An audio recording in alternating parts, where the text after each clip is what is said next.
Vai começar, tá, pessoal? Tá, eu vou tirar o print antes só pra postar no status e no Facebook, Instagram, essas coisas, beleza? Tá ao Tudo, vivo? Tá ao Matheus. vivo. Faz uma pose bonita aí, fazendo um Tá favor. ao vivo, tá ao vivo. É, Deixa eu tirar o print Matheus, fica antes. bonito, Matheus. É, só ficar bonito. é Nem difícil, impossível, né? Tem que nascer de novo. Mas é, faz então, melhor aí. estamos ao vivo, galera. Só queria avisar. Eu vou tirar um print em 3, 2, 1 e. Pronto. Bonito, conversa com o pessoal aí que tá chegando, se você conseguir, tá? Já Espera tô chegar mandando. no Facebook. Eu vou abrir a Me porta manda também. o link, fazendo favor, cara. É só entrar no meu perfil do Face.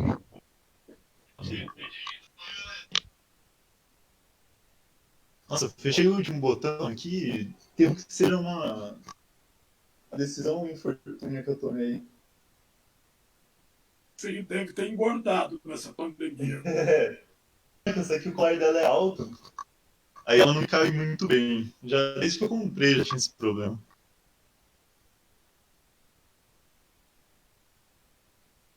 Só vou. O link aqui que achei.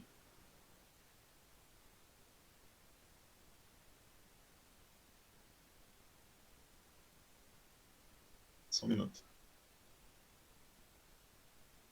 Já tem 4 espectadores ao vivo aqui. 2 espectadores ao vivo aqui.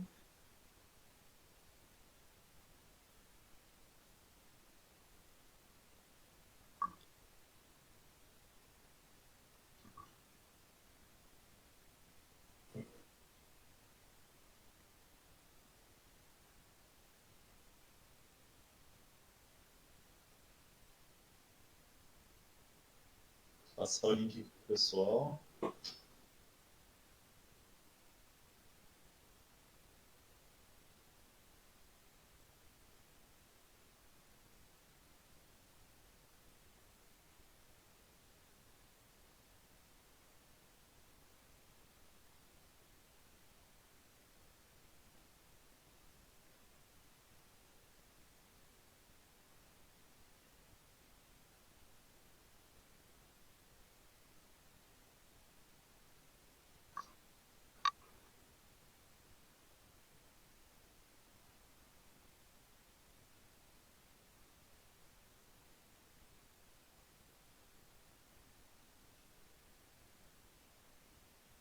Ana mandou um oi aqui no chat do Facebook. Eu só quero avisar que a transmissão ela não está sincronizada com o Facebook. Então, o que a gente fala aqui demora um tempinho para chegar pro pessoal, mas a gente vai ler muitas mensagens deixadas no Facebook e nós repassaremos aqui na teste.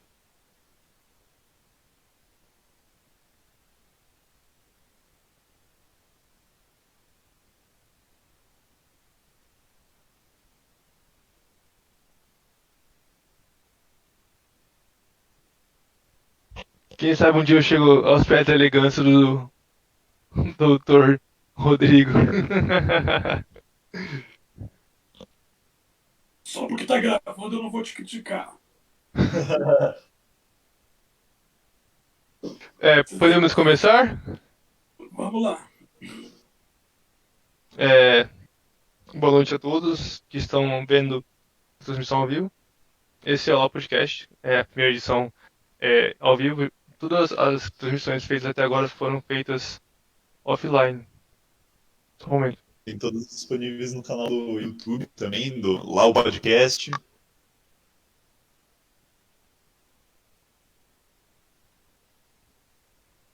Matheus, você tá falando alguma coisa? Não dá pra te ouvir, cara.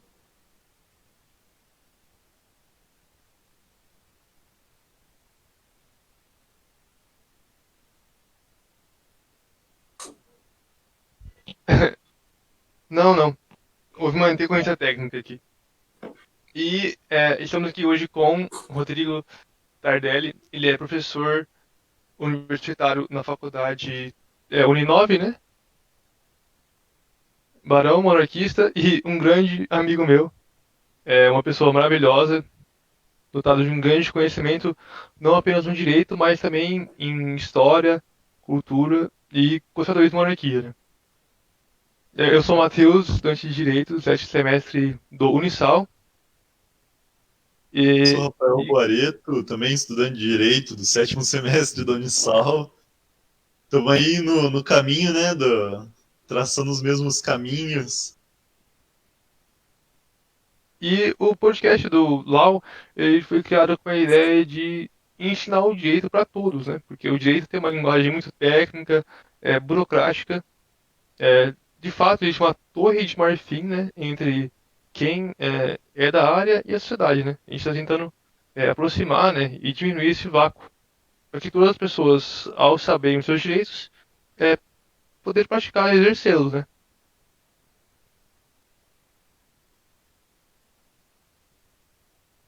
E vamos falar agora, gostaria de abordar com o Dr. Rodrigo aspectos penais. Como surgiu o direito penal, mais especificamente na época do Império do Brasil? Direito penal brasileiro, você está falando? Sim, Bom, então eu gostaria de cumprimentar a todos que estão assistindo essa transmissão, em especial aos dois bravos guerreiros que estão aí à frente do empreendimento, do projeto, do Law Podcast, e também de fazer esta live, né, essa transmissão ao vivo. O direito penal ele surge da necessidade de repressão às determinadas condutas consideradas como ilícitas ou impróprias para o convívio em sociedade. Aqui no Brasil, nós tivemos a aplicação de dois grandes sistemas penais, que foram as ordenações afonsinas e as ordenações filipinas.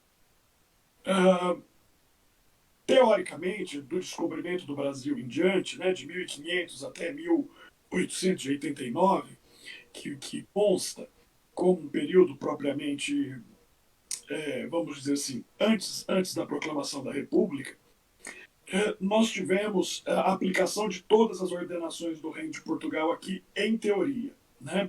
As ordenações manuelinas, as afonsinas e as filipinas. Mas, propriamente dita, no Império Independente do Brasil, nós tivemos a aplicação das ordenações do reino, as ordenações chamadas ordenações filipinas. As ordenações filipinas foram aplicadas no Brasil independente em matéria penal de 1822 até 1830, quando o Parlamento brasileiro promulga um Código Criminal para o Império do Brasil. Este código vai vigorar de 1830 a 1889, né, da data da proclamação da República, 15 de novembro, e vai ser um código bastante específicos em certos temas, porque as ordenações do Reino de Portugal, que antes eram aplicadas aqui, era legislação do século XVII, né? E essa legislação tinha um sistema penal muito desenvolvido. Se a gente para pensar que hoje no Brasil nós temos apenas 3 tipos de pena, as ordenações do reino previam muitos tipos de pena. Quando eu digo sistema penal desenvolvido, eu estou querendo dizer que havia pena de tudo quanto é tipo. Açoite, amputação de membro, degredo, confinamento a trabalhos forçados, seja em regime carcerário, seja em regime de navegação. Então, tinha queimar o corpo, tinha muitos requintes, mas de uma legislação própria da Idade Média, da transição da Idade Média para a Idade Moderna. O Código Criminal do Império, que nasce num pensamento mais positivista, mais científico, ele vai restringir, obviamente, o número de penas, mas vai ser um código diferente dos códigos europeus, porque na matéria de costumes, especificamente na matéria de costumes, vai ser um código bastante avançado. né? Vai ser o primeiro código criminal da humanidade a não criminalizar, por exemplo, a conduta homossexual, né? Diferentemente de outras legislações que estavam em vigor a partir da ascensão de Napoleão, ou seja, a partir de 1799, em toda a Europa, os chamados códigos iluministas, todos eles criminalizam determinadas condutas sexuais. Mas o Código Criminal do Império do Brasil ele não vai se preocupar com isso, mas vai manter a pena de trabalhos forçados, a pena de degredo e a pena de morte. O que seria o degredo? Degredo significa que você vai ser expulso do Brasil para cumprir a sua pena numa colônia do reino, né? Quando o Brasil se torna independente, ele deixa de ter aquele vínculo que ele tinha com o reino de Portugal e Algarves. Então, o degredo seria a expulsão do Brasil para alguma colônia lusitana na África. Então, veja, nos países africanos onde havia colonização portuguesa, eles recebiam brasileiros que eram expulsos daqui para cumprir a pena lá. E eram proibidos de voltar para cá. É tipo uma expulsão mesmo. Sim, sim. Nesse código havia pena de morte, coisa desse tipo, assim? Havia. E tinha aplicabilidade mesmo ou tava ali só pra inglês ver, né? Como é dito. Muita coisa no Brasil aconteceu só para inglês ver, né? A pena de morte, ela teve uma previsão legal, né, no código, mas tem uma história, vamos dizer assim, um senão pitoresco em relação à pena de morte no Brasil. Quando Dom Pedro II atinge a maioridade, então nós estamos falando aí de 1840, mais ou menos, todas as penas de morte, ele vai exercer, isso vai ser um exercício do poder moderador. Todas as penas de morte decretadas em todo o território nacional, em todas as províncias, por qualquer juiz, eram imediatamente remetidas ao imperador. O imperador determinou, fazendo uso de suas prerrogativas, que todas as sentenças condenatórias à morte fossem levadas à apreciação dele. E durante todo o reinado de Dom Pedro II, ele não deixou que se aplicasse a pena de morte no Brasil, por considerar uma pena extremamente cruel, não só para o condenado, mas principalmente para a família, porque vinculada à pena de morte havia a pena da damnatio memoriae, que é um resquício, um vestígio do direito romano, que significa que aquela pessoa que sofre a condenação por morte, ela se torna, vamos dizer assim, mal vista pela sociedade. Então, se por acaso fosse um funcionário público, o nome dele tinha que ser banido das atas oficiais, né? Então era tipo, vamos esquecer que essa pessoa existiu. E o Dom Pedro achava isso de uma extrema crueldade. E enquanto ele foi imperador, no exercício do seu poder moderador, ele não permitiu que se aplicasse a pena de morte no Brasil. Todas as penas eram comutadas em penas alternativas. Podia ser a prisão perpétua e podia ser o degredo também. Ele mandou algumas pessoas irem para a África só com a passagem de ida. Colocou pra pensar, né? Cantinho do castigo, né? Mas Dom Pedro tinha uma visão muito humanista, sabe, Matheus? Não, Ele não. Ele quis. era um homem muito à frente do seu tempo, né? Eu acho que o maior Era, imperador não do universo, do mundo, né, da época, né? Ele falava muitas línguas, era extremamente erudito, né? Grande sim, parte por causa ele da sua era educação que ele teve, né? ele teve uma educação muito rigorosa, né? Ele teve dois tutores de renome, né? O primeiro foi José Bonifácio de Andrade Silva, que é considerado o patriarca da independência, que não foi tutor dele durante muito tempo. Mas depois ele foi tutelado pelo almirante Tamandaré, o Marquês de Tamandaré, que era um homem extremamente erudito e rígido na educação do imperador e das suas irmãs, que ficaram aqui no Brasil, né, que não acompanharam Dom Pedro I quando voltou para Portugal, para assumir o nome de Pedro IV de Portugal e instalar sua filha mais velha, Maria da Glória, como rainha de Portugal. Mas outra questão interessante em tratando de pena, né? O Dom Pedro era muito amigo do Louis Pasteur, um cientista francês que estava na época desenvolvendo um tipo de vacina contra uma doença chamada hidrofobia, que é comumente conhecida como raiva. E o Louis Pasteur, conversando com Dom Pedro II, numa das suas idas à França, ele fala assim: olha, Dom Pedro, eu preciso de voluntários para testar a minha vacina. Que tal a gente testar nos presos do Brasil, já que você não deixa ninguém morrer lá, ninguém ter a pena de morte? Diferentemente aqui na França, que as pessoas iam ser guilhotinadas, né? Na França, a pena de morte era por decapitação. Até os anos 60, 70 da década passada. Isso aplicava-se na França ainda. E o Dom Pedro não permitiu. Né? Não permitiu que os presos fossem usados como cobaias. Então, veja, ele não permitia a pena de morte, não permitiu também que os presidiários, né, os presos do Brasil, fossem tratados como cobaia para o avanço científico da época.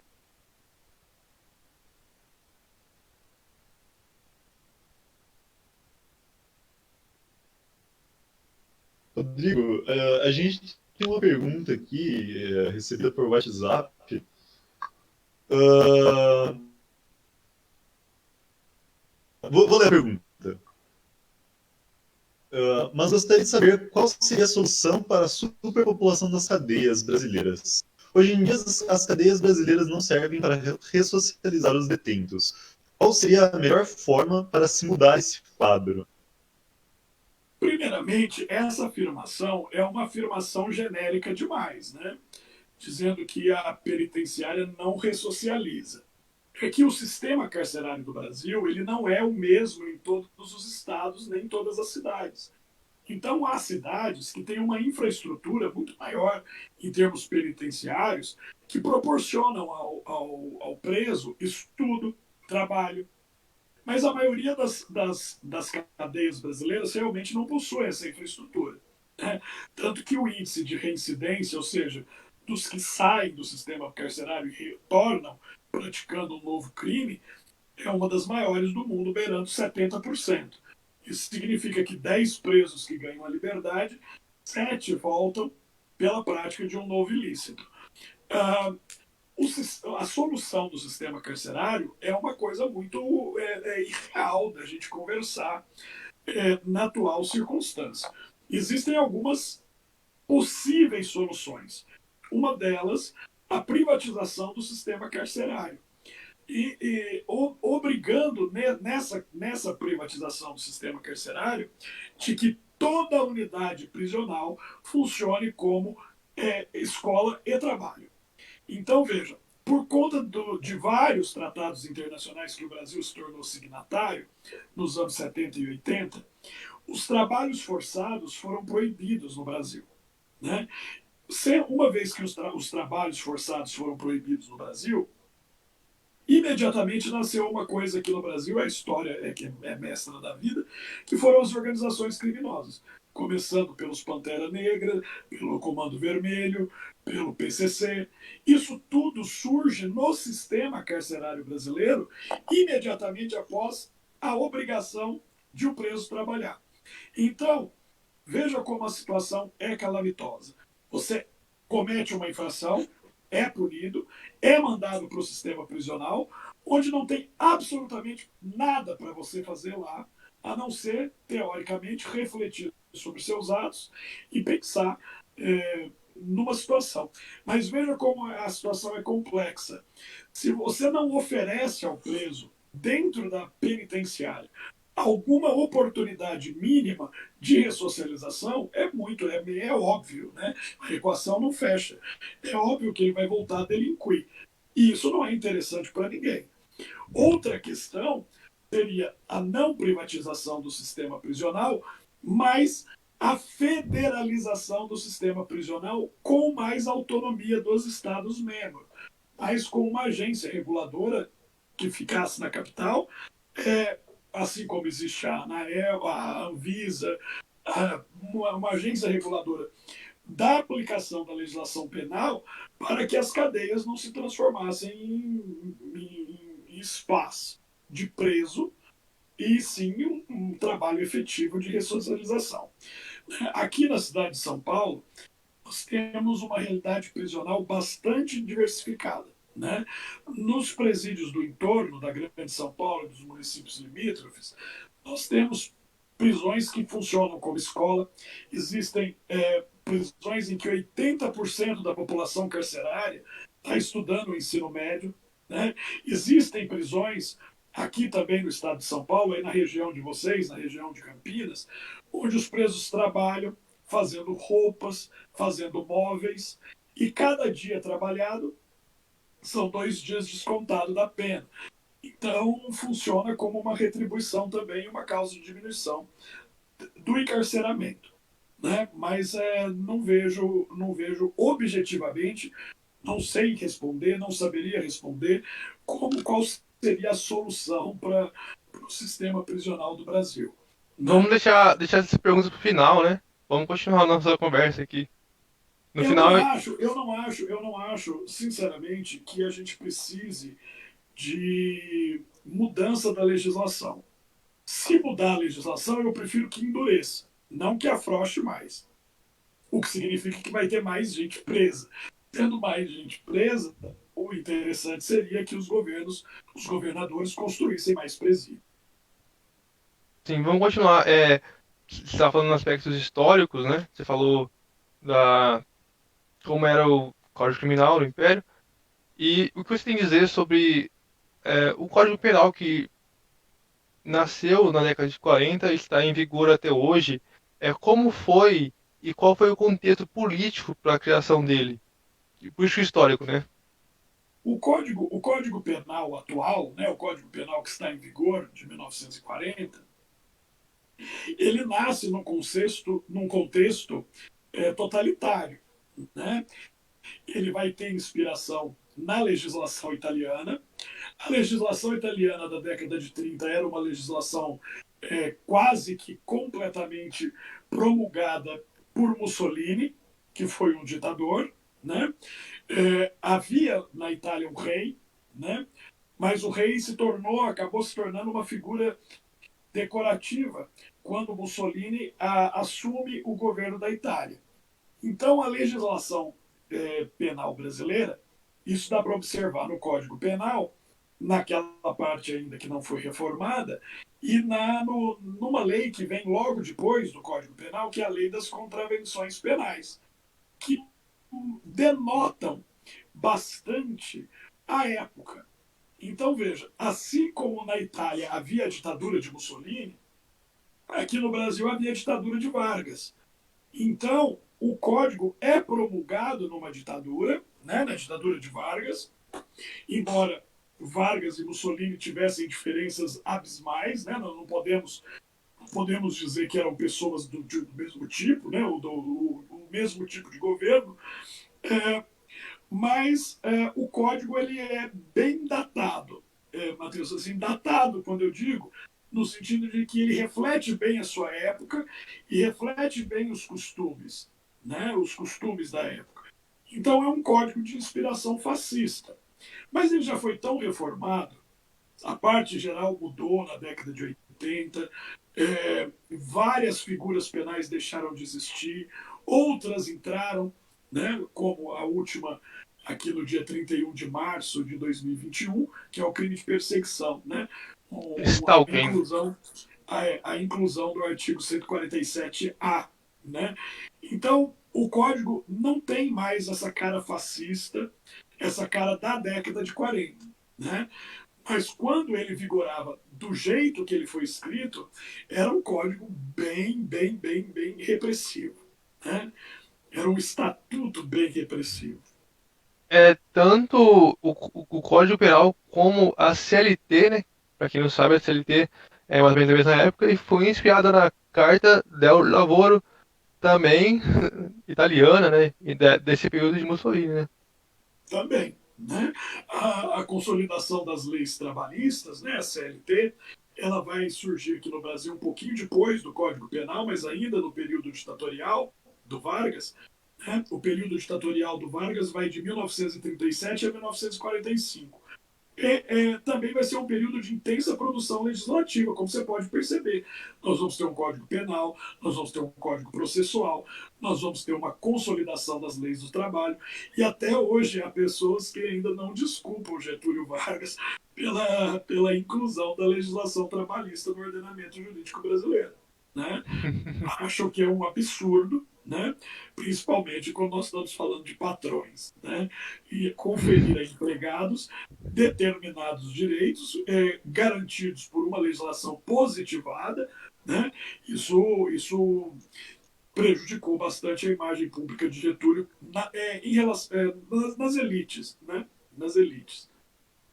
Por mais controverso que Getúlio fosse, né, ele criou coisas boas, né? Muito. E algo totalmente fora da curva, que possa ser dito, é que ele tinha um ministro da cultura que chamava Campanema, que foi maravilhoso. Eu acho, não sei se vocês sabem, mas o cara era um gênio. Gustavo Capanema, é verdade. Campanema, isso. E Getúlio Vargas era um nacionalista, né, Matheus? Era uma pessoa que, por mais defeitos que tivesse, amava o Brasil e amava o povo brasileiro. Né? O que a gente não pode dizer de muitos governantes democráticos, do período democrático, e muito menos na República Velha. Né? Na República Velha, ou na Primeira República, em que as pessoas não estavam nem aí para as questões sociais. Né? Estavam nem aí mesmo. Ninguém se interessou o que fazer com os escravos libertos, ninguém se interessou na educação de base, ninguém se interessou nos currículos universitários, ninguém se interessou por nada, na verdade. Né? Quando Getúlio Vargas assume o governo em 1930, é que vão surgir todas as possibilidades de educação, de direitos sociais, que até então as elites governantes não tinham parado para pensar nisso. E exatamente, né? Como no Brasil tudo é meio esquisito, isso vai acontecer exatamente com um ditador. Né? Você imagina que onde no mundo um ditador confere direitos sociais no Brasil. Né? Então é só aqui que acontece esse tipo de coisa. Né? Onde um regime que funcionava tão bem quanto o regime monárquico é defenestrado de maneira assintosa, de maneira humilhante e substituído por uma república de negociatas. Né? Não, eu acho que o Brasil tem algum fetiche por poder ou ditador, né? Muitas pessoas amam 64, amam Getúlio Vargas. Eu não sei qual que é o. Não sei. Deve ter algo muito psicológico nisso aí, né? Só um comentário breve, que eu particularmente, de coração, eu amo Getúlio Vargas, cara. Cara, eu não vejo ele, pelo menos no primeiro período dele, que foi o período que ele mais fez as mudanças da CLT, Código Penal, essas coisas, eu não vejo ele como ditador, cara. Tanto que quando ele regressou como ditador, ele regressou pela vontade popular, né, cara? Eu vejo que o cara ele foi, na época, pelo menos, um grande visionário. Não somente na questão de leis brasileiras, que ele deu uma baita de uma base para as leis brasileiras, mas a infraestrutura em tudo, cara. Vargas, para mim, ó, um dos grandes heróis brasileiros, cara. Só isso que eu ia comentar. Cuidado, você está falando do homem errado no estado errado. Daqui a pouco você vai receber ameaças de morte aí. Se você falasse isso no Rio Grande do Sul e Minas Gerais, eu até compreenderia. Mas o paulista falando isso é complicado. Mas eu te entendo. E eu corroboro tem que pensar fora da curva, né, pô? E eu corroboro da mesma opinião. Né? Eu não. Mas podem me acusar de ter simpatias pelo Getúlio por ter nascido em Minas. Eu nasci em Minas e não em São Paulo. Mas, Olha a República Café com Leite aí. Eu acho que depois da investigação da vida e do governo de Vargas feito pelo Lira Neto, um grande biógrafo de personalidades do Brasil, a biografia dele do Getúlio Vargas tem mais de 1.500 páginas, são 3 volumes. Eu acho que depois do que ele mostra, do jeito que ele coloca a questão, fica meio. Vira uma. Como que fala? Uma má fé intelectual a salientar apenas os aspectos negativos dos governos Vargas. né? Ele governou o Brasil por quase 20 anos, né? Somando todos os mandatos que ele teve. E ninguém que governou o Brasil, tirando Pedro II, teve vamos dizer assim, um efeito tão grande na sociedade brasileira a longo prazo como Getúlio. Né?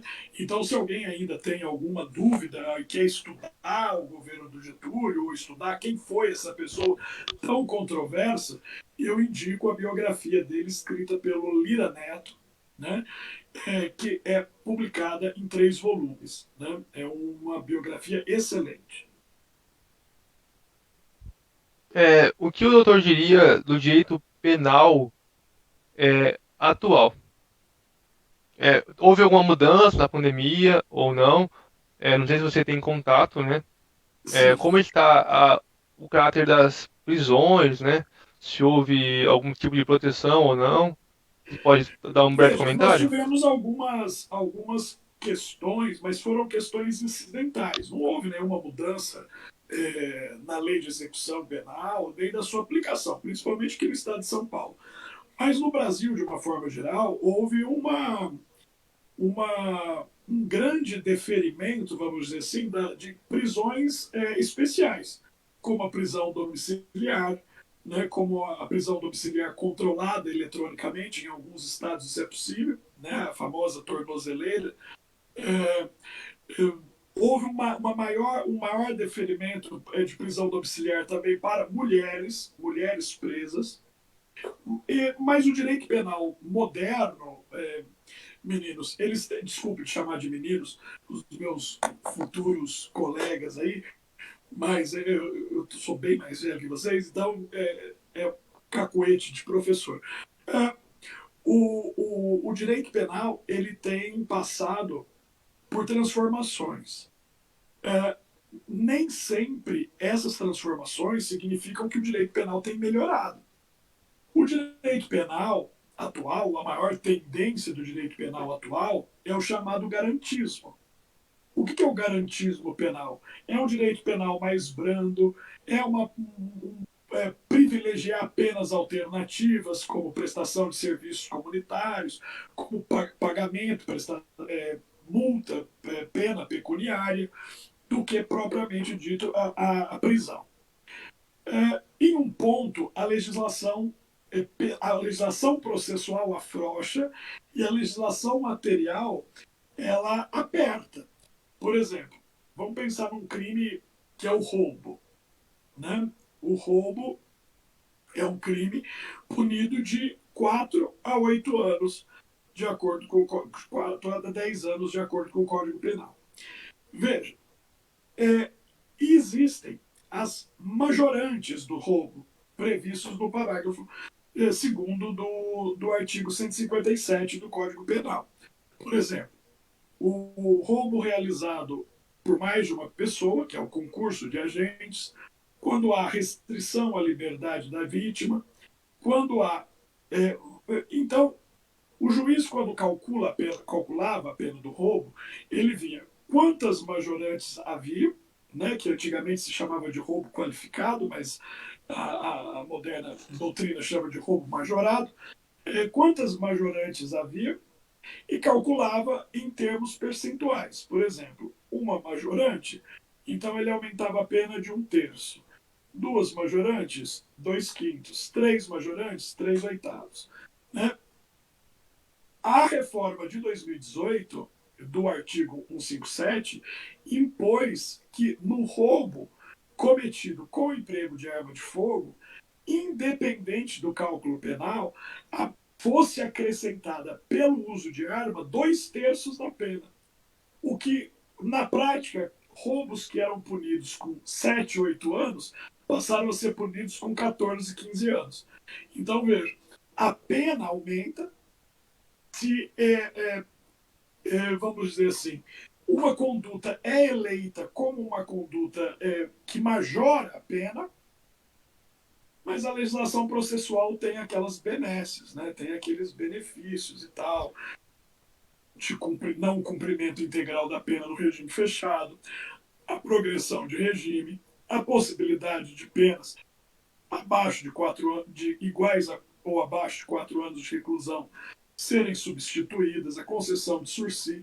Então, veja, tem um monte de coisa na legislação processual que acaba por tornar a aplicação da pena um pouco ineficaz, a meu ver. Né? É claro que em qualquer sociedade evoluída, nós pensamos no final do regime prisional. Né? Quando eu falo de fim do regime prisional, eu estou falando assim, de uma sociedade tão civilizada ou que chega ao ponto de nós fecharmos os presídios. E isso acontece na Europa de hoje. Nós vemos isso acontecendo na Holanda, na Dinamarca, na Suécia, na Finlândia. Presídios estão sendo fechados e funcionando como escola. Aqui no Brasil, se espera também isso. Se espera também isso daqui do 300, 400 anos. A gente não vai ver isso nunca. Né? Eu não vou ver mesmo. Vocês também não. Por quê? Porque, muito embora a nossa legislação seja considerada moderna e avançada, a nossa sociedade continua violenta. A nossa sociedade continua deseducada. Então, 60 mil assassinatos por ano, né? No Brasil o problema é social, não é jurídico, não é um problema de lei. Lei a gente tem, tanto para beneficiar como para prejudicar. Lei a gente tem de monte. A aplicação da lei, nós temos um judiciário atuante no direito penal. Mas, enquanto a sociedade não se conscientizar do seu potencial de violência e da necessidade de contenção, o judiciário penal vai ser o que continua sendo, né? Vai enxugar gelo. A gente só pega no final do processo. Nós precisaríamos de uma prevenção do crime. Isso seria mais interessante para a sociedade. Só que, veja, nós batemos recordes em termos de homicídios. Homicídio é um crime muito grave, né? Se a gente for parar para pensar. E nós temos recordes de homicídio de mulheres, homicídios de negros, homicídios de homossexuais, homicídios de transexuais. Então, o que significa isso? Significa que, por um lado, a nossa legislação é muito avançada em proteger as minorias, mas a nossa sociedade não, não assimila essa legislação. Ela continua perpetuando a violência. E mata indiscriminadamente, né? Os números são alarmantes, são assustadores. Tem a polícia que mais mata e a polícia que mais morre também, né? É complicado, né? Exatamente.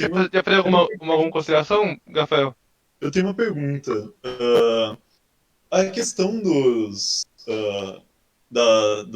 cárcere do Brasil ser sobrelotado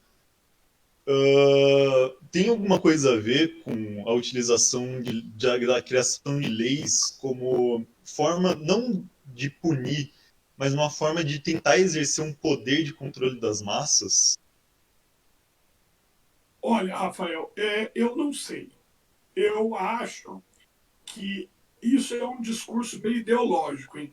Você achar que a pena, ou que a legislação, que a previsão da pena seja para controle de massas. Obviamente, né, a gente sabe que o tipo de presidiário que a gente tem, o tipo de presidiário que eu estou falando em termos socioeconômicos, né? Então, mas veja, nos últimos anos a prisão tem se tornado um ambiente bem democrático. Né? Tem políticos, tem empresários, está todo mundo frequentando o ambiente prisional brasileiro. Né? Obviamente, as pessoas mais, vamos dizer assim, mais ricas, elas vão ter melhores advogados. Se elas têm melhores advogados, a chance delas continuarem presas é mínima. Só que nós temos também que salientar o papel das defensorias públicas nos últimos anos também, né? Que tem crescido muito, e os defensores públicos trabalham incansavelmente em prol dos direitos dos presos. Então, era uma coisa que até 10 anos atrás a gente não via esse desenvolvimento da defesa. Então, vira até caso de reportagem, pessoas presas injustamente porque foram confundidas ou perseguidas pela polícia. Né? Mas eu tenho visto com um pouco de otimismo as mudanças ocorridas nos últimos 10 anos, principalmente nos últimos 5 anos. O STJ, né, mas mais especificamente o ministro Schietti, ele deu uma decisão que o reconhecimento de uma pessoa por foto, é, por exemplo, o Rafael ele matou alguém. Aí existem três pessoas que são parecidas com o Rafael e tem uma foto, na rede social, né? As pessoas são parecidas com o Rafael. E ele diz que esse reconhecimento que a vítima ou os testemunhas fazem por foto não é prova suficiente para prender ou condenar alguém. O que você acha disso?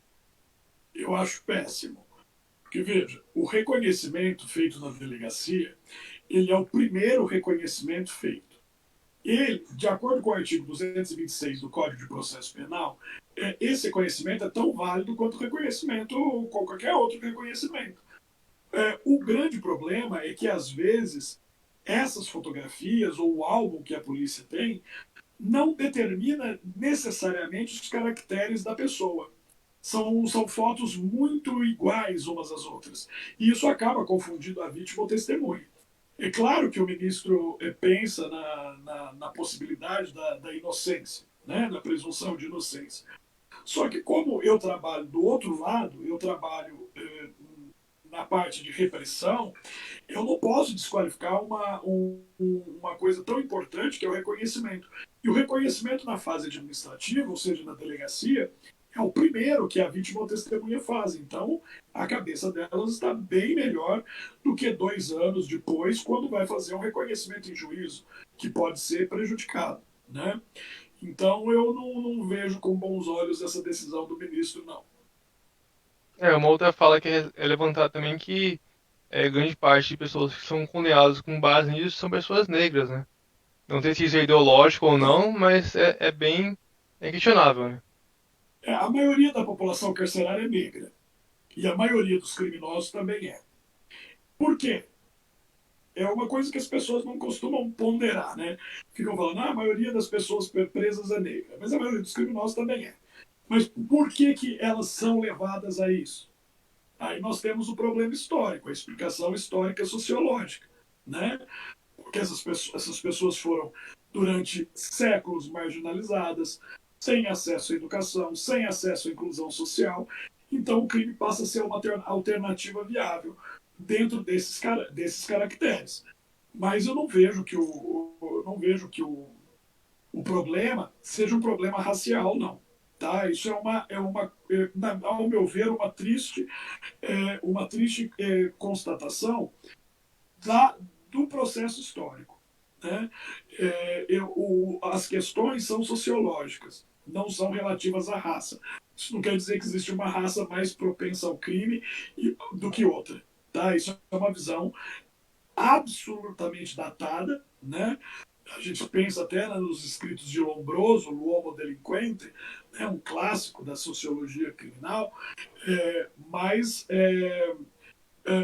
nós temos uma população carcerária negra alta e um alto índice de criminalidade entre pessoas negras, não por causa da raça, mas por causa das desigualdades enfrentadas durante os últimos 140 anos, desde a abolição da escravidão até o advento da tecnologia de hoje. Né?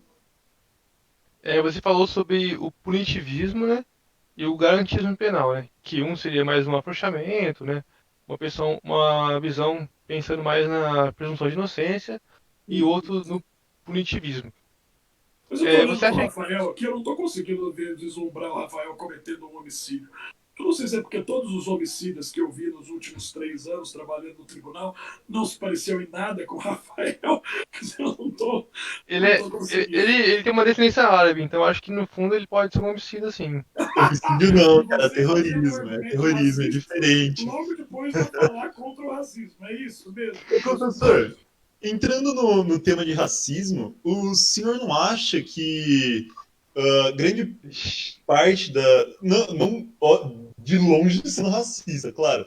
Mas o senhor não acha que grande parte da população carcerária ser negra é devido ao fato que a maior parte da população, no caso do Brasil, é negra ou não é branca, né?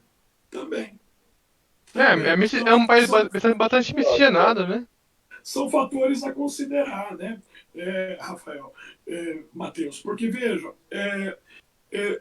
existe uma explicação de por que a maior parte da população carcerária é negra. É claro que existe um maior número de negros do que brancos no Brasil, mas também nós temos que entender a dimensão daquilo que se costuma se chamar na mídia de racismo estrutural.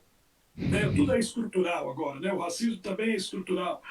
Veja, por que o racismo é Machismo estrutural? estrutural. Por que o racismo é estrutural? Porque ele já se embrenhou de tal modo no inconsciente coletivo da sociedade. Você disse que a sociedade tinha fetiche por ditadores.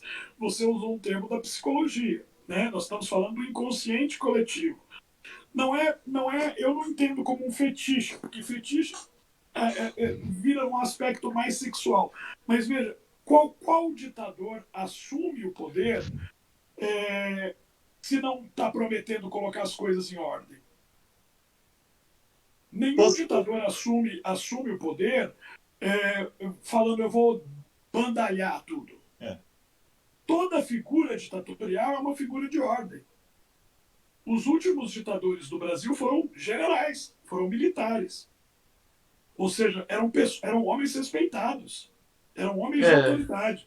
Homens Nero, acho acho que Nero é meio fora da curva, né? Ou não? Hã? Nero é meio fora da curva, né? Nero? Nero ganhou o título dele por ser descendente, né, cara? Nero? De Roma, eu acho que tá falando. Mas Nero era imperador. Nero não tem nada a ver com ditador. Você tá ficando maluco, Matheus? Eu estava falando das figuras militares do Brasil. Né? Quando eu estou falando de ditador, Eu posso. eu tô pensando naquela sua afirmação de que o Brasil tem algum fetiche com ditador. Sim, sim. Mas, Duas coisas aqui, rapidão.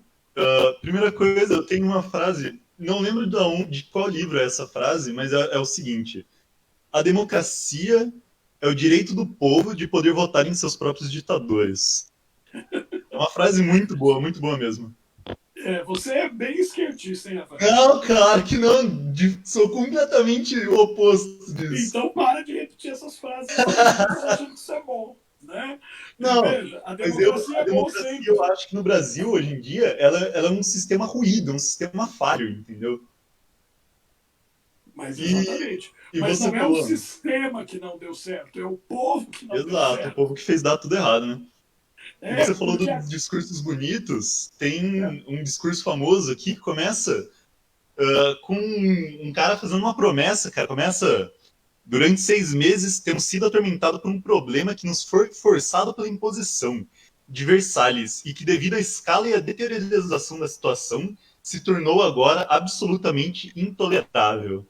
Basicamente, o discurso de quase todos os ditadores que tem é culpando alguém e falando que vai melhorar alguma coisa, né? exatamente. Mas e veja, olha como você tocou no ponto, né? Porque o ditador ele precisa de um apoio, de uma justificativa para aquilo que ele vai fazer. Então ninguém se torna ditador, eu vou mandar em tudo, vou quebrar tudo. Não é assim, né? Hitler não foi assim, né? Mussolini não foi assim. Eles ascenderam pelo voto e tinham amplo apoio popular, como os ditadores que a gente aqui no Brasil não, né? A primeira ditadura que a gente sofreu, que foi a ditadura do Marechal Deodoro da Fonseca, e depois a ditadura do Marechal que o sucedeu, Floriano Peixoto, foram ditaduras extremamente impopulares. Né? O povo não assimilou a República. A verdade é essa. Né? As outras ditaduras contavam com o apoio popular. Né? Se a gente pensar que antes do 31 do 31 de março de 64, houve uma mobilização na cidade de São Paulo, na cidade do Rio de Janeiro, com milhões de pessoas pedindo a intervenção militar no cenário político, não foi um golpe propriamente dito, né? Um golpe sem um apoio, Tanto que os melhores historiadores chamam a ditadura não de ditadura militar, mas de ditadura civil-militar, porque eles tinham um amplo apoio da população na forma como agiam, né? Da Igreja Católica e da Globo também, né? Na época. Das instituições, exatamente. Sim, sim. Né? E isso é um fato a se considerar. Né? Lógico que essa ditadura teve bilhões de aspectos negativos. Né? E isso não pode ser abandonado, não pode ser não mencionado. O que eu estou querendo tentar chegar a uma conclusão é que sempre o ditador vai passar um aspecto de ordem, de organização, o lema positivista da ordem e progresso. O que é contra o ideal revolucionário, o ideal esquerdista revolucionário, de tomada pelo poder pela revolução. Então, nesse ponto de vista, num ponto de vista pragmático e político, eu vejo que o povo brasileiro é muito mais conservador do que liberal, porque ele consome mais rápido um discurso de autoridade do que um discurso de liberalidade. Veja as últimas eleições, o que aconteceu. Partindo da estrutura dessa explanação, podemos falar da monarquia? Sim, né?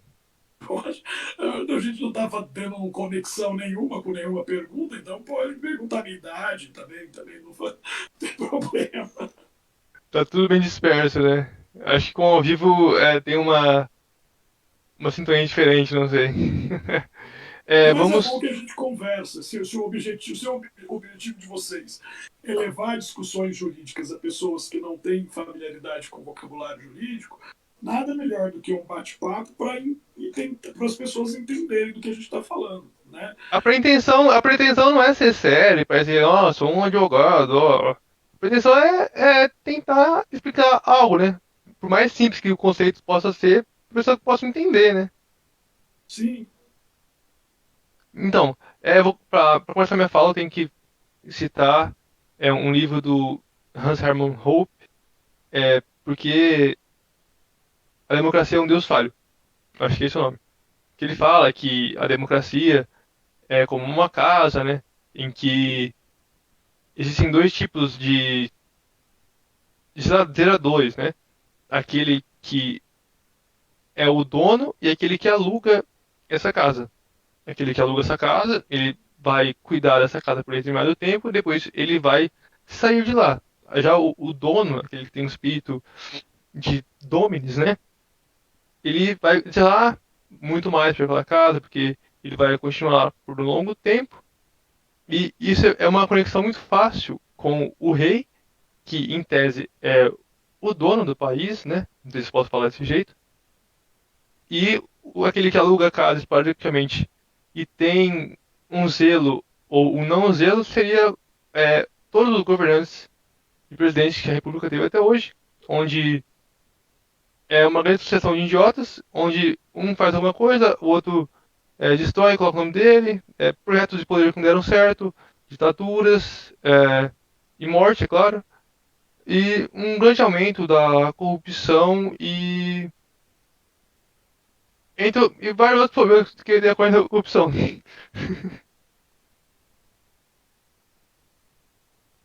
A sucessão de governos republicanos no Brasil foi meio catastrófica, né? Desde o começo, né? até a atualidade. Né? Nós não podemos olhar para a República sem ter um posicionamento crítico, não pelo conceito em si da República e nem da democracia. Né? A democracia é o melhor dos regimes, ou é a democracia ou é a tirania. Né? Então nós não queremos viver debaixo de uma tirania.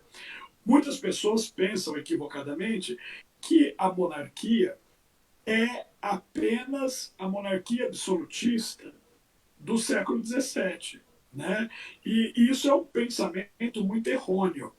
Né? Nós vemos grandes países, grandes nações absolutamente democráticas que são monarquistas.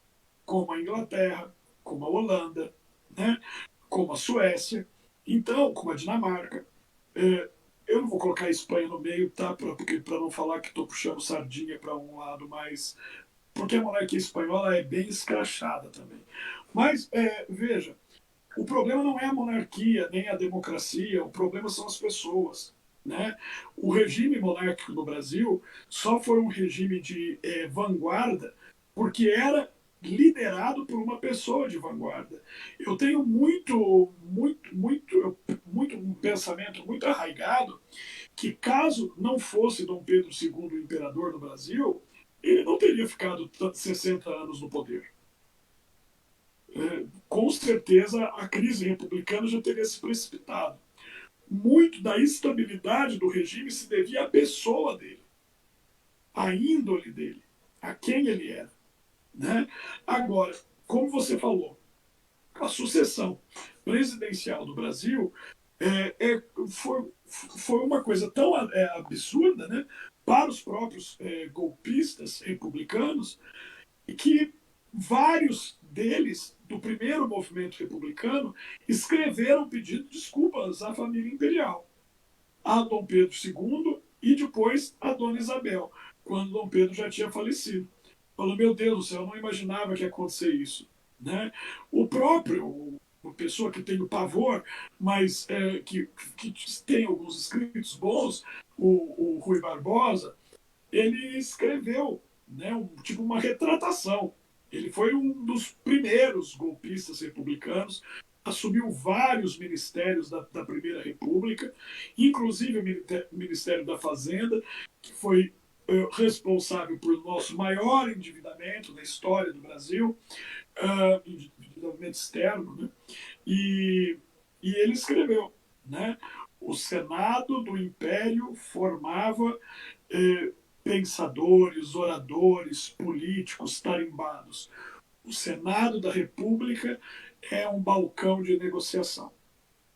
E o que a gente vê nesses últimos 140 anos de República é exatamente isso. Né? O partido negociando para ficar no poder, ou a pessoa negociando para ficar no poder, em prol de uma ideologia político-partidária ou em nome próprio.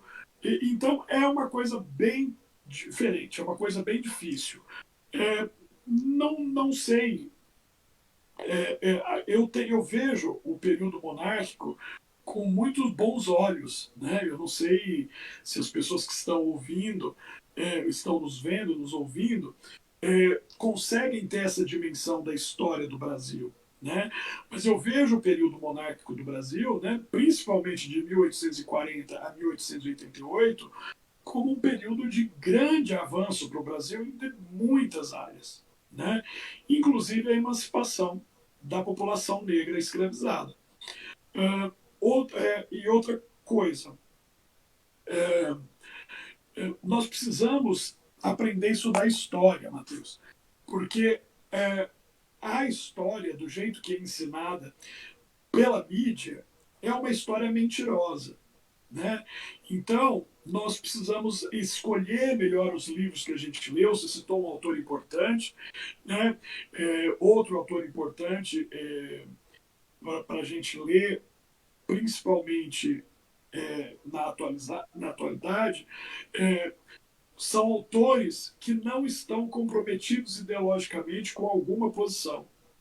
Porque, veja, o Brasil já está cansado de literatura tentando explicar tudo o que acontece no Brasil como uma luta de classes, dentro daquela premissa hegeliana que foi plagiada por Karl Marx e acabou fazendo guarida, vamos dizer assim, nos corações dos intelectuais brasileiros. Né? Veja como a ditadura... Na verdade, não foi por Hegel, né? Ele copiou de...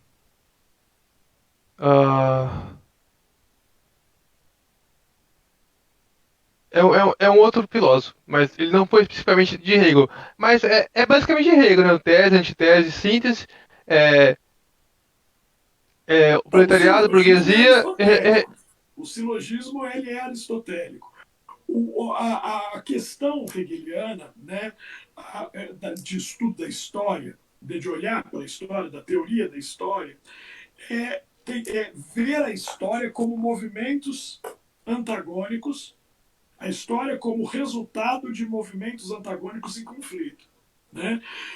O Marx vai chamar isso de luta de classes no Capital. E veja como a nossa ditadura militar foi uma ditadura ridícula. Né? Você vê, enquanto os militares se preocupavam com biquíni em concurso de Miss Brasil, os marxistas aparelharam todas as universidades públicas do Brasil. Então eles eram perseguidos, os radicais, né, eram perseguidos pelo regime e eles guilhavam contra o regime, enquanto a nossa esfera de conhecimento era aparelhada. Então, não importava se a gente estava vivendo numa ditadura ou numa democracia. A produção intelectual do Brasil foi radicalmente comprometida. Sem falar que 64 é um mito fundador da esquerda, né? A esquerda fala que qualquer coisa liberal ou algo assim já remete àquele tempo, né? Fala, isso é coisa ultrapassada, né? Coisa de neoliberal, né? Que é um termo que não A existe, né, ditadura também. foi extremamente ineficaz naquilo que ela se propôs. Né? O movimento de 64 ele surge para combater o comunismo, não é? Ou a ameaça comunista na sociedade brasileira. Sim. Realmente, eles conseguiram porque nós não tivemos um governo comunista. Mas em termos de educação, a nossa educação foi absolutamente comprometida. Eles perderam porque depois a esquerda tomou conta do poder até hoje e os torturados, né, como Dilma, entre muitos outros, se tornaram presidentes, ministros e estão parasitando o Estado até hoje, né? Sim, mas Foi o exatamente. tiro que saiu pela culatra, né, pô? Saiu. Saiu. Porque, veja, faltou estudo, né? Sempre falta estudo, né? Porque enquanto eles estavam combatendo o stalinismo, um outro teórico comunista chamado Gramsci, Antonio Gramsci, um italiano, que disse que a verdadeira conquista de poder pelos comunistas se daria na universidade e com o aparelhamento da educação. Então, enquanto os militares ficaram durante 25 anos lutando com os stalinistas, trotskistas, a universidade foi completamente dominada por gramscianos. Né? Então, hoje em dia é possível, mas até pouco tempo atrás era praticamente impossível você defender uma tese de doutorado ou de mestrado em história aqui no Brasil se você não tivesse viés comunista, socialista. Né? Você era reprovado. Seu trabalho nem ia ser aceito se você você se identificasse no seu trabalho como um pensador liberal ou de direita. Hoje em dia, depois de muita discussão e muita luta, isso é possível. Nós temos filósofos, esses filósofos de moda, filósofos do YouTube, que já se posicionam, né? Já se posicionam de forma contundente contra esse aparelhamento que a esquerda fez das universidades. E temos livros, coisa que a gente não tinha até os anos 2000. Nós não tínhamos nenhuma literatura de apoio, nenhuma literatura para fugir. Só livros internacionais. Sim, sim. Hoje nós temos Grande livros parte. internacionais traduzidos para o português e temos livros de brasileiros, livros muito bons, que nos dão uma visão melhor a respeito das coisas. Grande parte vem do movimento conservador que nasceu, né, no impeachment da Dilma, né? Ó, esse livro aqui é Sim, do né? Michael Naquele Oakeshott, que é um momento, grande né? conservador, ó, caso alguém tenha Naquele interesse. momento, Matheus, de 2013, as pessoas perderam a vergonha de se posicionar como de direita. Né? Porque antes parecia um pecado, parecia que estava sujo.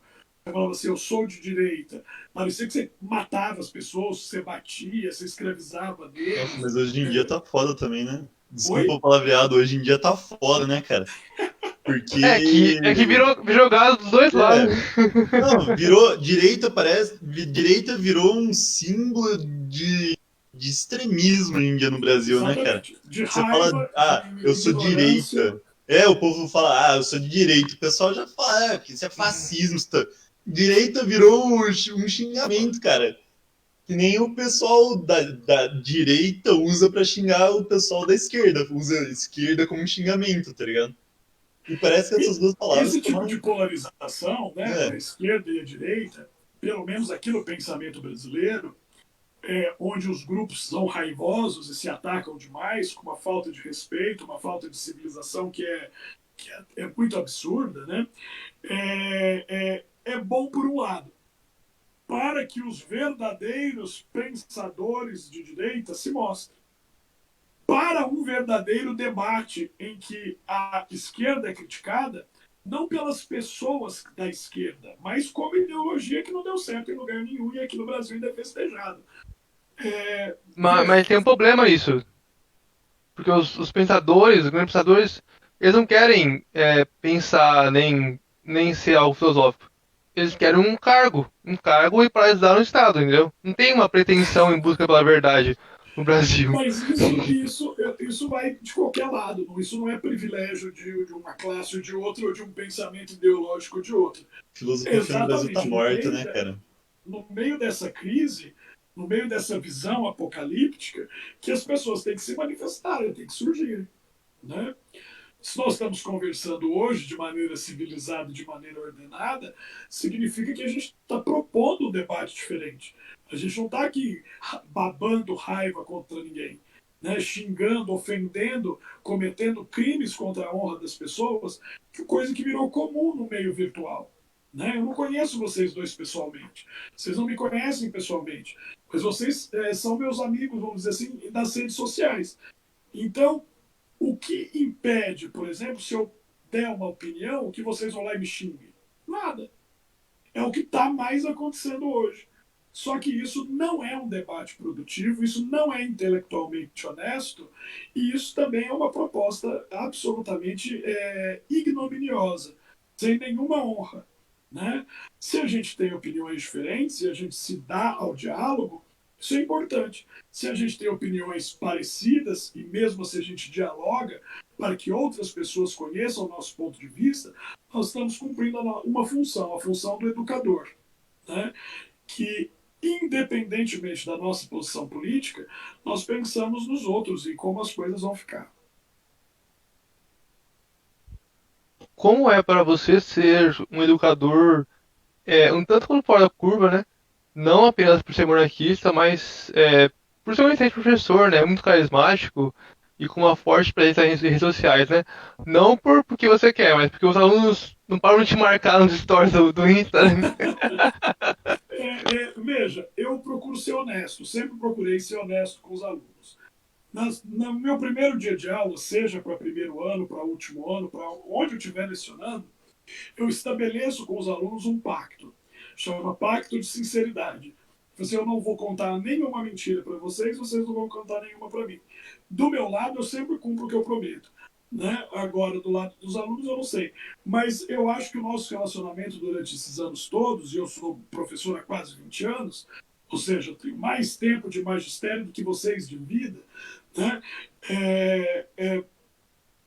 Eu tenho um ponto principal do estabelecimento vamos dizer assim, do meu relacionamento com os alunos é a sinceridade. Então, eu nunca deixei de me posicionar. Eles sabem que eu sou monarquista, eles sabem que eu tenho um pensamento mais tendente à direita do que ao centro, do que à esquerda. E isso nunca impediu um relacionamento bom em sala de aula. Até mesmo aquelas pessoas que não concordam comigo me respeitam. E eu acho que o dia que eu parar de ser respeitado pelos meus alunos vai ser o dia que eu vou parar de lecionar. Porque aí não vai estar funcionando, alguma coisa não vai estar funcionando na relação. Mas nos últimos 20 anos eu tenho colhido mais frutos do que reveses.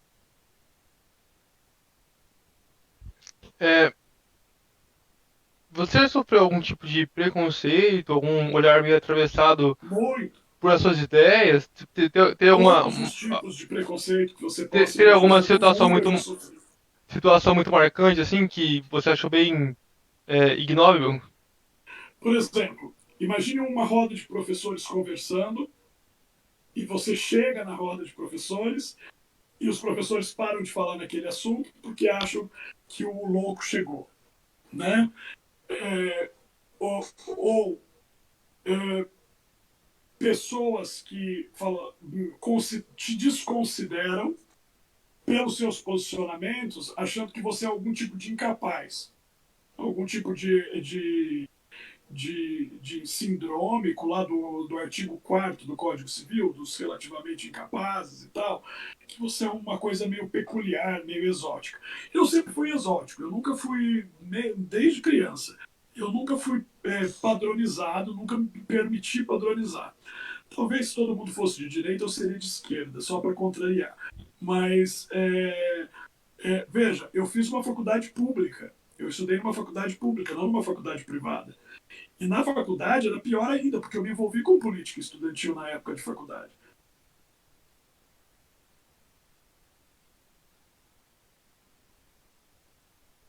Aí para me agredir. Né? Isso estou falando nos tempos de faculdade, né? Quando eu era estudante. E eu podia revidar da mesma forma. Mas eu nunca me escondi, Matheus. Eu nunca tive uma dupla personalidade ou tive vergonha do que seja.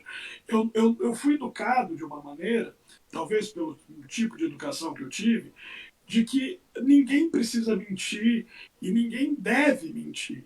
Então, foi um alvoroço quando eu entrei numa faculdade pública para estudar direito e todo mundo era comunista. E eu ficava falando, não, eu não sou isso, eu não vou ser assim. E as pessoas me criticavam. Até que eu fui descobrindo outras pessoas que pensavam igual a mim. E a gente formou um grupo legal. Um grupo que a gente tem contato até hoje.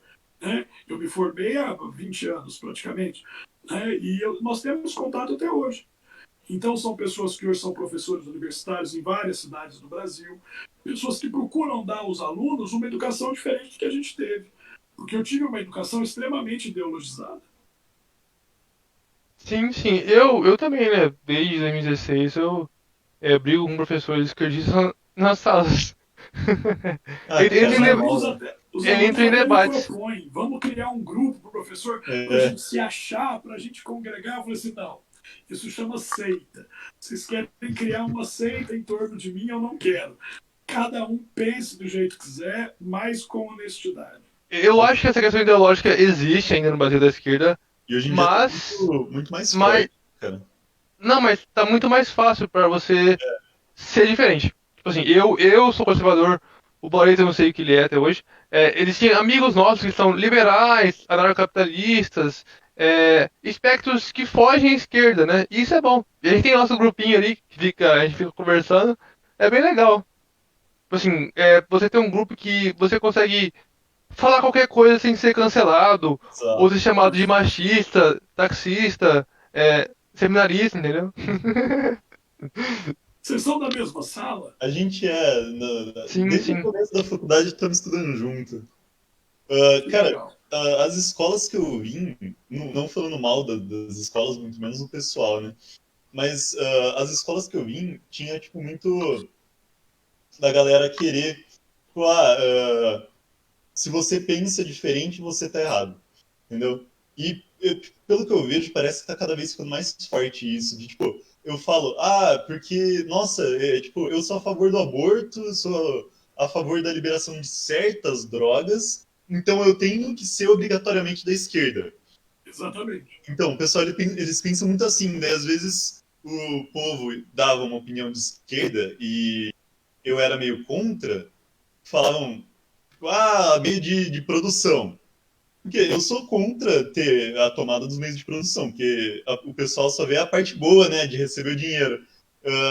Pô, eu sou a favor de se você quer ter parte dos meios de produção, que você ajude na produção, que você assuma os riscos do ofício, né? E quando eu falava isso, o pessoal falava, não, mas você é fascista, você é de direita. Não que pra mim isso seja um xingamento, né, cara? Pelo amor de Deus.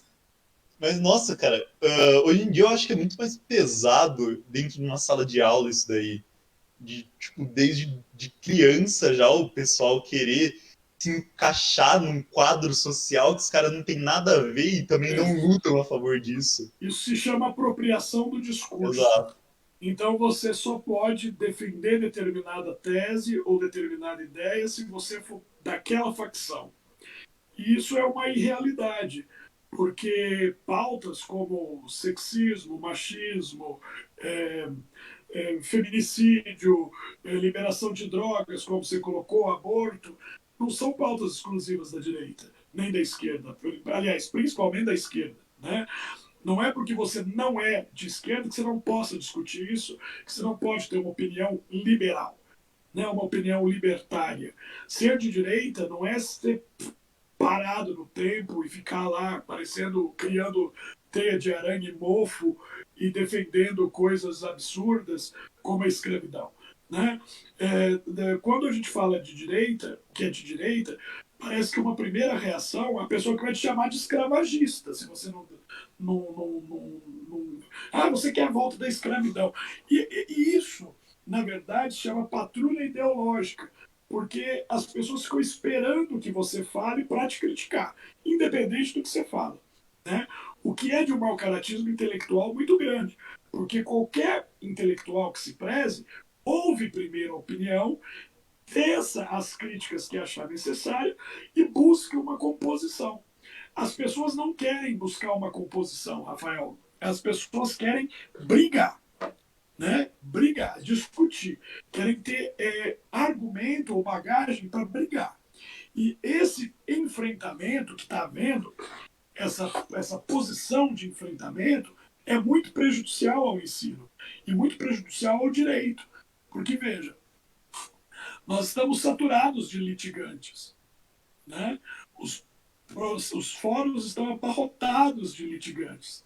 Ninguém busca mediação, ninguém busca conciliação, muito embora a legislação tenha oferecido alternativas nos últimos anos, né, para se mediar, para se buscar, inclusive, formas alternativas de solução de conflitos, mas nós vemos que ainda, né, as pessoas gostam mesmo do velho e bom litígio, da ofensa pessoal, da perseguição, da censura, daquilo que o Matheus chamou de cancelamento, né, que é uma coisa, que é um tipo de censura moral, né, e isso dá mais prazer do que sentar e conversar. É o famoso Ainda bem que argumento vocês ad são hominem. diferentes.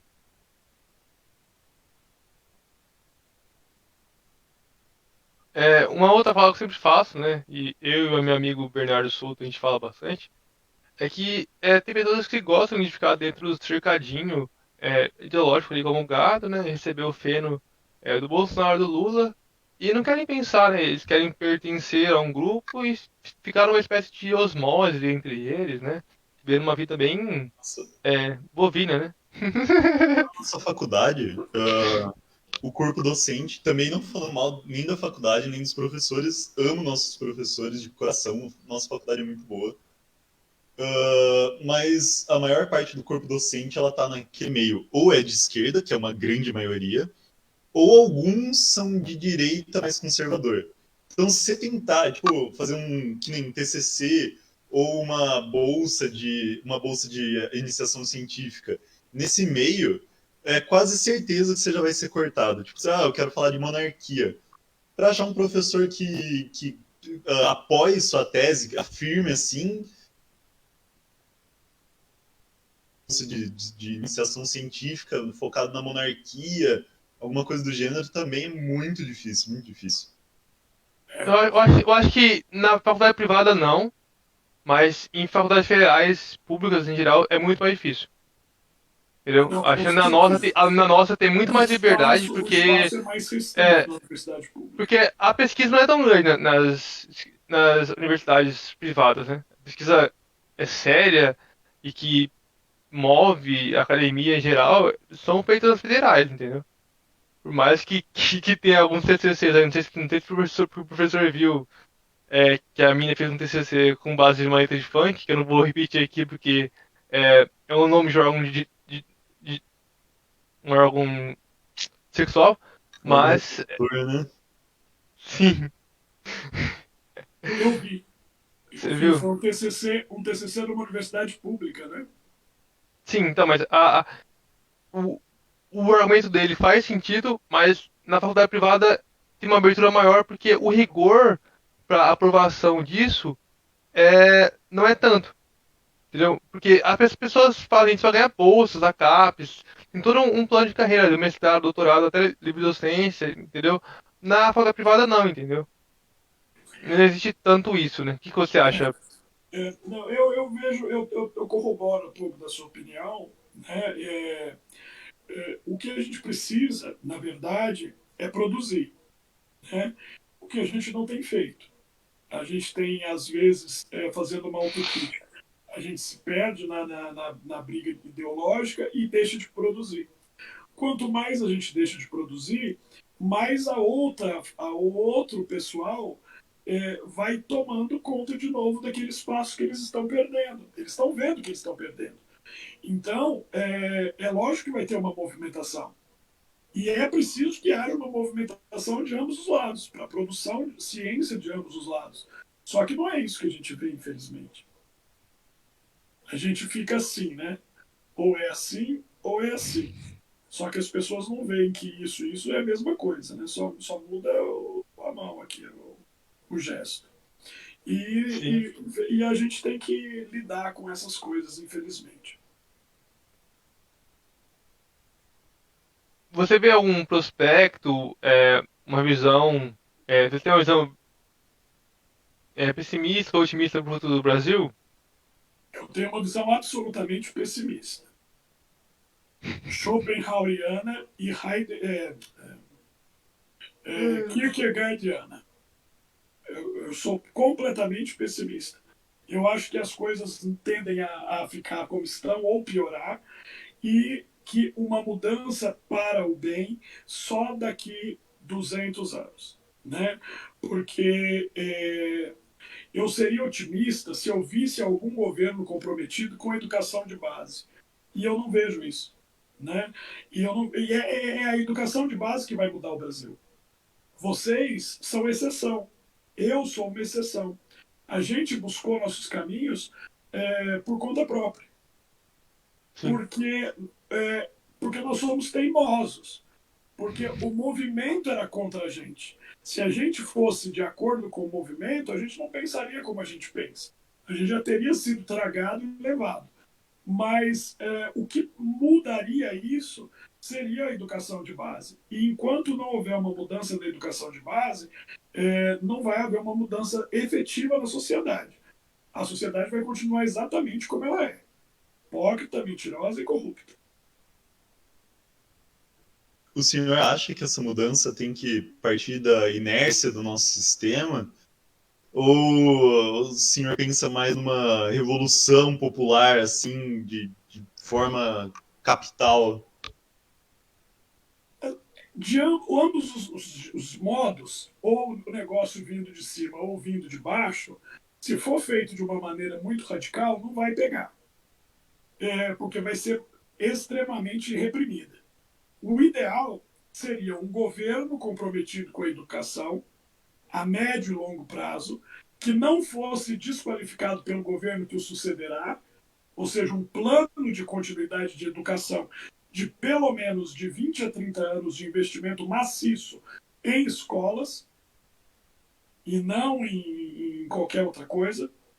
A partir daí, a gente ia colher os frutos da sociedade mudando. A gente ia ver embaixo a mudança acontecendo. Porque se a mudança ela é imposta de uma vez só, não pega. Se ela vem de um clamor popular, ela é desorganizada. É como o movimento de 2013, né, que não resultou em porcaria nenhuma. Resultou num cenário tão patético quanto. Né? Nós achávamos que o ápice da degradação moral que o brasileiro tinha sofrido era ver o seu maior magistrado saudando uma mandioca. Eu achava que aquilo tinha sido o ápice do horror. Né? E nós vimos que pode piorar, e nós vimos que não tem limites. Né? Nós vimos um presidente da República correndo atrás de uma ema no palácio de governo com Oferecendo uma caixa de cloroquina, né? remédio na mão. Nossa, É tão lamentável. grotesco quanto saudar uma mandioca e o milho. E as pessoas batendo palma. Saudar mandioca não é problema, o problema é o nosso governante, o nosso presidente bater continência para uma bandeira que não é brasileira, cara. Para não somente uma, ele foi para 3 outras bandeiras que não é brasileira. Você vê, você Eu, vê eu, como eu, eu acho que o mais curioso é que ele nem deve saber disso, né? isso que isso pode ser, Matheus. Mas você vê como as coisas são complicadas, porque quando houve a saudação da mandioca, naquele episódio da mandioca, eu falei assim, pronto, já chegou no fim. Não, o fim do mundo já chegou. Né? Nada pode ser pior do que isso. E quando o povo se revoltou, a mandioca estava na minha cabeça. Né? E quando eu vi aquele pessoal em Brasília subindo em cima do parlamento, na minha cabeça é a mandioca. O motor disso tudo foi a mandioca, porque eu teria ido na rua pela mandioca. Só que hoje, eu vendo tudo o que aconteceu, né, o procedimento de impeachment, o governo do Michel Temer, que, na minha opinião, foi um ótimo governo, a sucessão Temer foi maravilhoso, né? Não pelo somente como Bolsonaro, doutrinador. e o que o Bolsonaro fez, as palhaçadas, né? Isso me estarrece. Por isso que eu tô falando, eu respondi para o Matheus, Rafael, que eu tenho uma visão pessimista. Porque eu não vejo, a não ser que a gente tenha um governo super impopular, como foi o do Temer, mas a gente consegue ver que aquele governo era super necessário fazer o que ele realmente fez, que o governo se torne impopular, mas que faça alguma coisa pela educação do Brasil. Né? Não sei se alguém vai ter a coragem que ele teve ou a disposição que ele teve, mas a minha visão é meio assim, meio por esse lado. Eu creio que a educação é o único caminho para a gente sair desses problemas da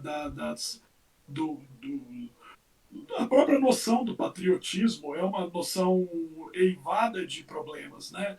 Você vê, eu sou patriota, e não sei o quê. É complicado demais isso. Rodrigo, minhas tias, elas estão assistindo aqui, a gente está conversando no grupo da família, elas falaram que todas as minhas tias, minha mãe também é professora, e elas falaram que o seu discurso sobre a educação de base foi maravilhoso, cara. Que tem muitas poucas pessoas que falam isso hoje no cenário brasileiro. Minha saudação especial a elas, a suas tias, a sua mãe, meu respeito, minha consideração. Mulheres educadoras são guerreiras, mais guerreiras ainda. Né? Eu sou filho de uma professora também, meu respeito profundo por essa profissão. Né?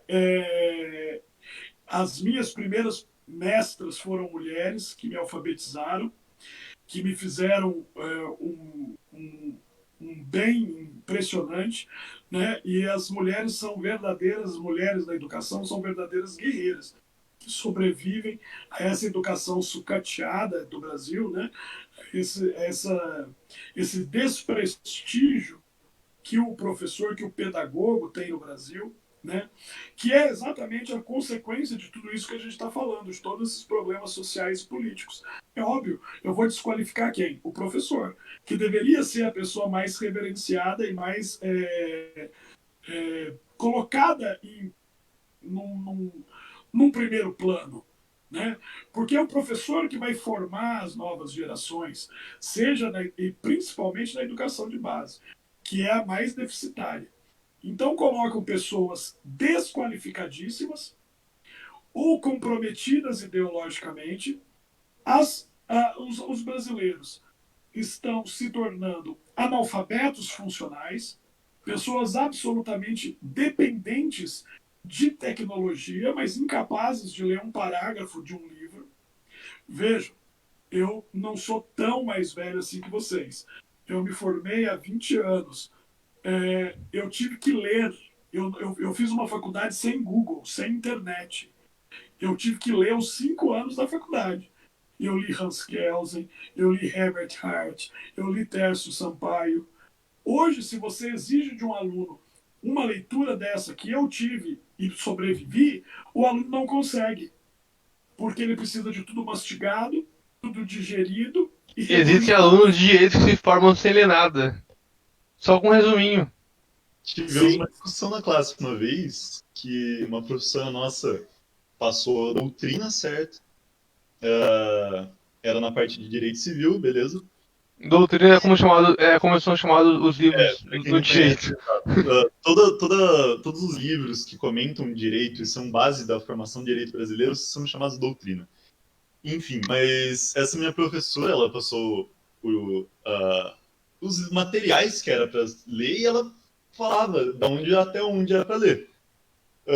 Sabendo disso, ela não passava tudo na aula, certo? Passava o essencial e deixava o resto para você ler em casa. Durante a prova, ela passou material que não caiu durante as aulas dela, mas que estavam na doutrina, na parte que ela falou que ia cair. Alguns alunos tiveram a pachorra de falar para a professora que ela não podia ter feito isso, que se ela não explicou em aula, a gente não era para ter aprendido. Você acredita? isso é muito imbecilização, né? A pessoa se acomoda em ser um imbecil. Há 2 semanas atrás, eu tive uma situação parecida em sala de aula, porque eu dei tempo para fazer a prova. Eu não deixei eles fazerem a prova no tempo que eles queriam. Eu determinei um tempo. E aí houve, você não pode fazer isso, o senhor não pode fazer isso, que injustiça, como eu sou frágil, né? Você, libélula, né? Até quando ficarás no casulo, né? Ou seja, cresce e aparece, você está numa faculdade, você não está no primário. Né? Então, eu tenho muita preocupação com a qualidade, né, Rafael e Matheus, dos profissionais que vão sendo formados. Né? Porque, veja, É, mais de 1 milhão de advogados que existem é, e milhares de faculdades de direito, né? Você acha que a qualidade, tem gente que com não a sabe fazer uma proliferação, petição inicial, porque passou o tempo todo copiando e colando, né? é que As o petições. direito, ele é visto como algo positivo, né? Como a medicina ah, e o direito, né? Socialmente. E pessoas pensam que em ter uma faculdade de direito elas vão ficar ricas. Muito pelo contrário, a maioria pode acabar com um diploma de direito e ser Uber. É uma realidade. Não tô Não falando falando mal de Uber também, que né, é um cara? Pelo amor de que é um Deus. demérito. Não tô falando que é um demérito, entendeu? Mas, tipo assim, existe uma falsa é, ilusão de que se eu fazer direito em uma faculdade ou ensino superior no direito, eu vou ser bem sucedido. Muito pelo contrário, porque é uma área bem. Que já possui muitos profissionais, é uma área bem. Com o mercado restrito ou Direito tá não, saturado. dependendo, né? Você Muito já foi a um saturado, restaurante entendeu? muito caro? Perdão, pode repetir? Você já foi a um Não, não, restaurante muito caro? Já. não, não. Mas você já foi ao McDonald's? Sim. Sim, sim. Quanto custa o McDonald's? Por volta de uns. De 15 a uns R$ 60, eu acho mais caro, alguma coisa do gênero. Faz tempo que eu não vou, hein? Num restaurante caro, você vai pagar o quê? R$ 500 uma refeição. Ah, tem um restaurante aqui perto que é R$ 300 por pessoa. É. A advocacia é exatamente a mesma coisa. É exatamente a mesma coisa. Que serviço você vai oferecer para o seu cliente? A finalidade é a mesma, é não ficar mais com fome. Então você pode comer um McDonald's por R$ 15 e pode comer um filé por R$ 500, por R$ 300. O que vai fazer a diferença se tudo vai para o seu estômago e tudo vai ser processado e digerido? É a qualidade do serviço. É a qualidade do que você tem para oferecer. Então, a maioria dos advogados que se formam neste nível de analfabetismo funcional não tem mais a oferecer do que um serviço de qualidade McDonald's, que é uma advocacia fast food. Não é uma advocacia de grand cuisine, de haute cuisine française. É uma advocacia fast food. É aquela petição que você só troca o nome do cliente, é aquele contrato que você deixa cláusulas que nem estão lá, mas você nem revisou o contrato. para mostrar para o seu cliente um contrato de união estável, de inquilinato, sei lá do que você estava fazendo. Então é isso.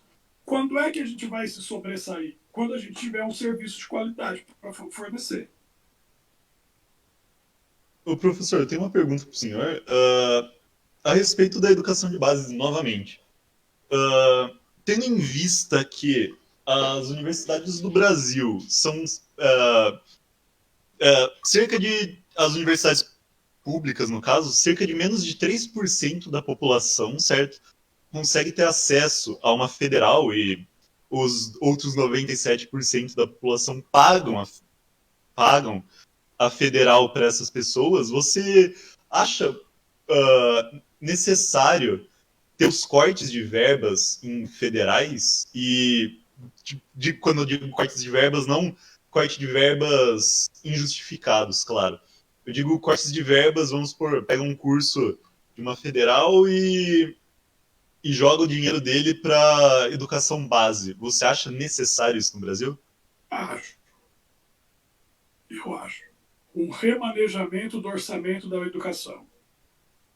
Eu acho que para que eu vou investir dinheiro para ter como resultado aquele TCC que vocês citaram, do Bucetão, que possivelmente vai virar uma dissertação de mestrado e uma tese de doutorado, e ainda vão ganhar bolsa da CAPES, do CNPq, da FAPESP, e vão achar, meu Deus do céu, isso é a última coisa da novidade da modernice. Enquanto tem crianças analfabetas, eu acho que o dinheiro da educação, a lei orçamentária, a LDB, né, e devia ser revista assim. Né? Eu não acho que esse tipo de pesquisa mereça investimento público. Não vou, acho que não vou mudar de opinião a respeito disso. Pessoas desse tipo ganham bolsas e 50% da população brasileira não tem acesso ao saneamento básico. É basicamente uma isso. desfaçatez, simplesmente uma desfaçatez. É você jogar na cara da população brasileira como ela é inútil. Né? Se você acha que esse tema é um tema para pesquisa científica numa universidade, pelo amor de Deus, né? Veja, em qualquer país civilizado do mundo, as noções que a gente aprende na faculdade, naquela disciplina Introdução ao Estudo do Direito, são dadas no ensino médio. Então, as discussões sobre direito moral, sobre a lei de introdução às normas do direito brasileiro, tudo isso, em qualquer lugar do mundo, é aprendido no colegial. Então, um engenheiro, um médico, um dentista, um costureiro, um gastrônomo, todos já se formam com noções básicas de direito adquiridos na educação fundamental. Aqui no Brasil, para você ter acesso a essa discussão, o que é jurídico, o que é moral, você precisa entrar numa faculdade de direito. Olha o nível de dificuldade. Sendo que na Itália, na Espanha, na França, na Inglaterra, nos Estados Unidos, no Chile, no Uruguai, no Canadá, as noções de direitos fundamentais, são dadas naquilo que a gente chama de colegial, ou ensino médio aqui no Brasil. Ou seja, para todo mundo igual. Aí que você fala da Torre de Marfim, a linguagem jurídica vira algo incompreensível, porque vira uma coisa elitista. Vira uma coisa sectária, parece uma seita, uma sociedade secreta. Né? Repristinação, vício redibitório e várias alocuções em latim. E aí você parece que está falando uma magia do Harry Potter, né? E não é para ser assim. Nós somos juristas, nós estudamos direito para ajudar as pessoas, não para prejudicá-las. Sim, sim. E enquanto a gente não tiver a noção do serviço, que é a noção da nobreza, nós vamos voltar às velhas e pequenas corrupções que vão dar origem àquela expressão que eu tenho horror, que se chama jeitinho brasileiro, e a gente vai buscar as facilidades e não enfrentar as dificuldades com o peito aberto, com o nome na cara. Né? Eu fui criado para ter orgulho do meu sobrenome e da minha origem. E não para me sentir envergonhado e pedir propina ou pedir vantagens. por estar onde eu estou. Então, isso falta um pouco, né?